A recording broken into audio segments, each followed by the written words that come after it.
Welcome, Graeme.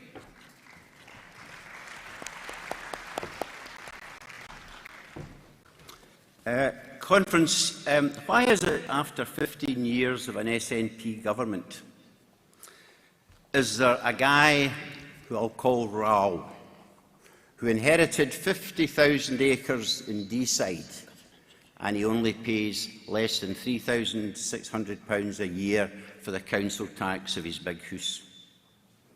Why is it, after 15 years of an SNP government, does a Norseman that I'll call Lurpak own 220,000 acres of Scotland, and he pays an estimated £3.5 million a year to his local authority in Denmark for the land that he owns in Scotland, when he doesn't pay hardly anything to Highland Council?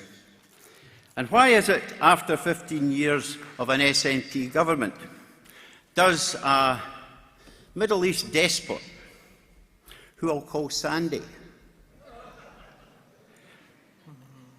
he owns 63,000 acres, and he's entitled to apply for a grant from the Scottish Government, along with the 400 largest landowners in Scotland, to restore his peatlands?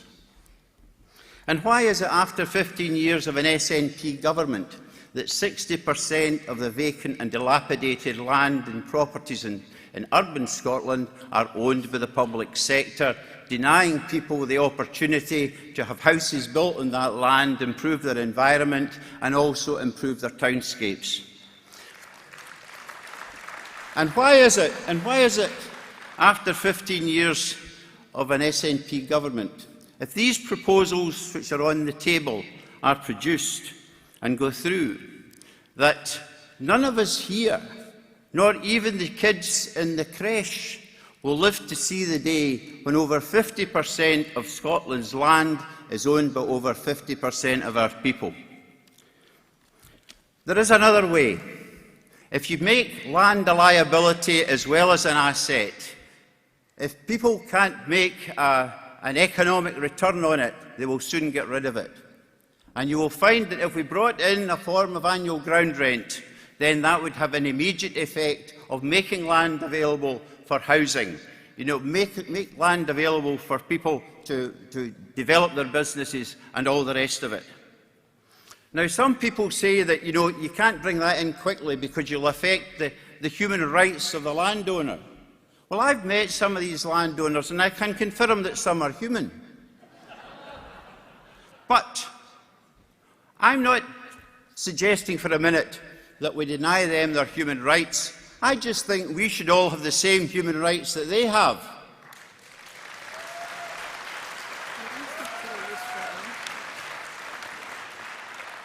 This country is facing an emergency. People are going to experience hardship that they've probably never known before. So in an emergency, it requires an emergency response. And very helpfully, the Scotland Act Section 80 actually gives power to the Scottish Parliament, you know, to create devolution taxes.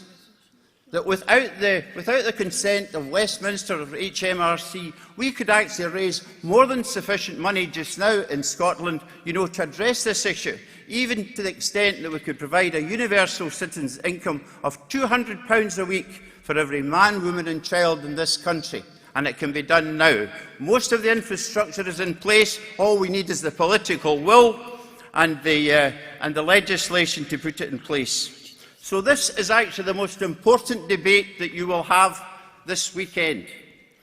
And you are entitled to get answers from Rob and his colleagues as to the questions I put at the start.